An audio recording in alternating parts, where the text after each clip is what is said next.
Hi there! Good day. Today I just want to share something. In my first travel alone, just to meet my ates. Last Saturday, I decided to go somewhere. I am not that person who really loves travel because I have my phobia. Not a phobia, but susuga talaga ako kapag makasakay ako ng mga bus, lalo-lalo na kapag zigzag yung daanan. So may isang tao kasi, dalawang tao kasi na yung isa taga Korea, first time ko siyang ma-meet, at saka yung isang taga Jensan, first time ko silang ma-meet. So I have decided na pumunta sa kanila. And I know I don't have any I don't have any fare para pupunta doon, but they initiated. Oh my god, and it's a privilege to really see them in person because palagi lang kami nakikita online, like magkukumustahan, and I want to meet them personally. I can touch them and also I can see how gorgeous they are. And actually yung ano ko, hindi talaga ako mahilig mag-travel, lalo na kapag malayo, at saka magbibigay lang ako ng time ko kapag gusto ko lang at importante yung pupuntahan ko at importanteng tao ang pupuntahan ko. So that time I've decided na iwan muna si auntie and pupunta muna ako kay Ate Ara at saka kay Ate Mitch. That time medyo umulan siya, and my shoes is dumi na. And that time sabi ko start na to travel. So first time ko pumunta ng travel alone. Wala naman tayo kasama kasi single man tayo. So para sa mga dagdag na impormasyon, eto ang video. Panoorin nyo. Pep! Before natin panoorin ang travel ko alone, so huwag kalimutan na i-like ang video na ito, comment ka, at saka i-subscribe at i-bell button mo na, and huwag kalimutan na ito na, pwede mo na mapanood. Good day! So ngayon, papunta ako ng Marbel, and it's my first time to travel alone, and medyo umulan ngayon guys. And now ay mag-withdraw muna ako papunta sa ATM machines. Medyo feel ko yung kaba kasi I don't know where that place is. May pa-English pa. So as of now, I'm walking in the rain and also feeling the oh my god, pupunta ako sa bangko. Mag-withdraw muna ako para may pamasahe. See you vloggers!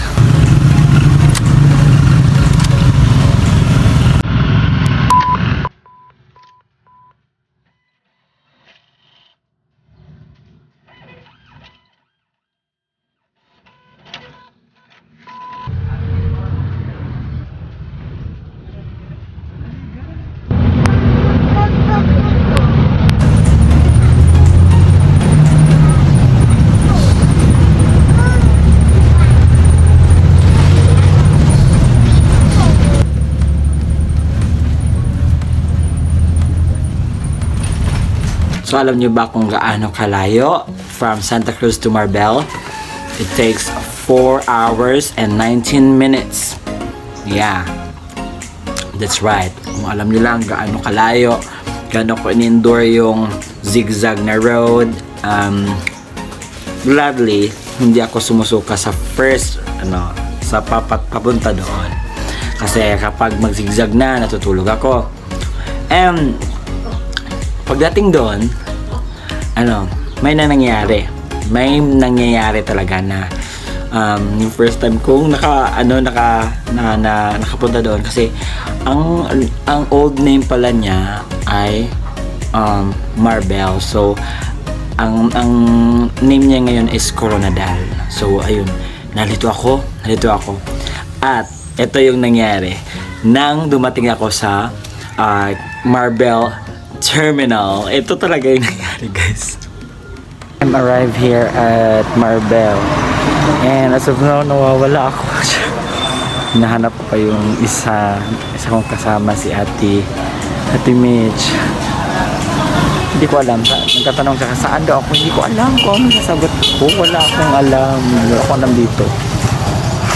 Pinakabahan ako. Ano ba itong Marbel? Ikaw talaga, Ate Ara ba? Sukang-suka na ako. Nangyari kasi noon, nung nasa terminal na ako, hindi ko alam kung saan ako tutungo, saan ang entrance. And nag-ask ako kay Kuya, hindi ko na-video. Na-ask ako kay Kuya, Kuya, saan ba dito yung palabas, yung entrance? Hindi ko maintindihan ang kanilang language talaga. Sabi ko, no? Tapos sabi pa niya, ako daw yung kasama niya sa boxing. What? Hindi ako yun. Bakit napagkamalan mo akong ano? Tapos the way they talk is ano talaga, gingid bala. Ayun, hindi ko talaga maintindihan. Kaya ang ginawa ko, nagstay na lang talaga ako.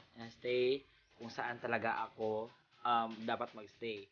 Antayin ko na lang na mahanap ako ng isa kong kasama na si Ate Mitch.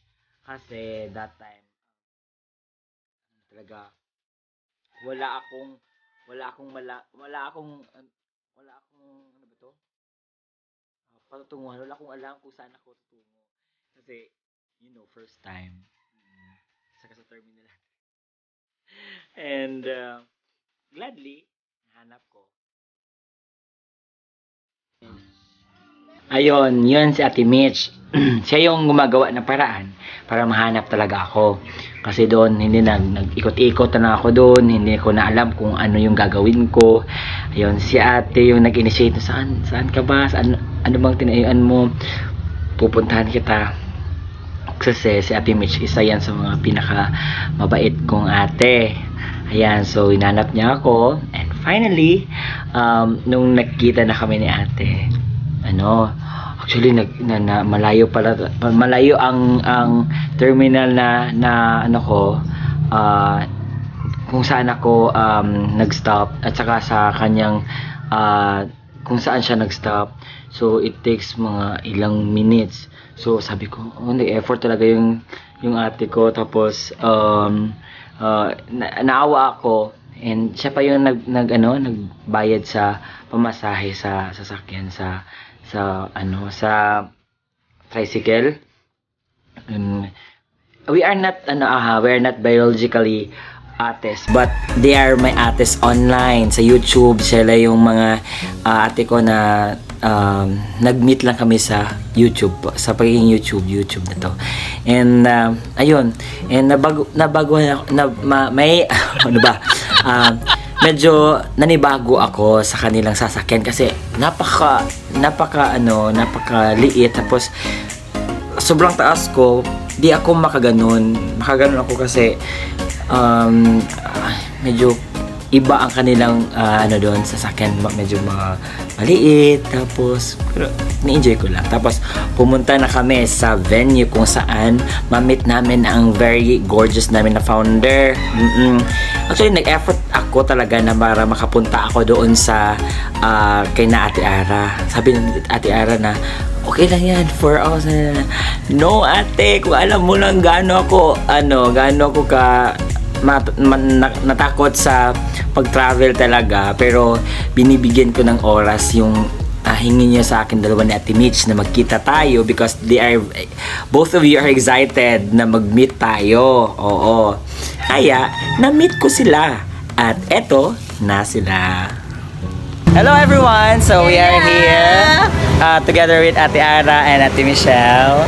So 4 hours ang binyahe ko para lang makita sa Ate Ara at Ate Michelle. Kita-kita na kami guys. So, diba? So, sa Korea hindi kayo natuloy. So kami dito sa Pilipinas natuloy kami. So, salamat po sa mga nanonood, sa mga admins na wala dito. Yung mga yung food nyo kami na kumain Ate Michelle. Tinubos na kami. Tinubos namin kayo. Medyo So, bye. 1 kilo lang kami, ganun. Kahit sa kunting panahon, at least nagkita kami. O, diba? Kami, talaga yun doon. First time kong makapunta dito sa Marbel. Malayo, sobrang malayo. Para akong rider, no? At saka kahit na magsusuka ako, bahala na. Para lang makita silang dalawa. Kwento ang struggles dahil serious na. Ikwento ko ang struggles ko mamaya. Siyempre, pag nandun ka sa handaan, siyempre may kainan. At pagdating namin doon, kumakain kami talaga agad ni Ate Mitch. I'm with Ate Mitch and also Ate Ara. So this is our first batch. First batch pa lang. So ang kay Ate Dane, kay Ate Libra, sa tanang admins, nandito lahat. Sinama ko na lahat para makapag-celebrate kayo. So kami na lang ang tutubo sa inyong lahat. Kami ni Ate Michelle. So, kain. Si Madam. Bye. Bye, Ted. Bye. So, ayun, after ng kainan, kulitan, kantahan, ay, uuwi na agad. At saka doon na struggles na naman.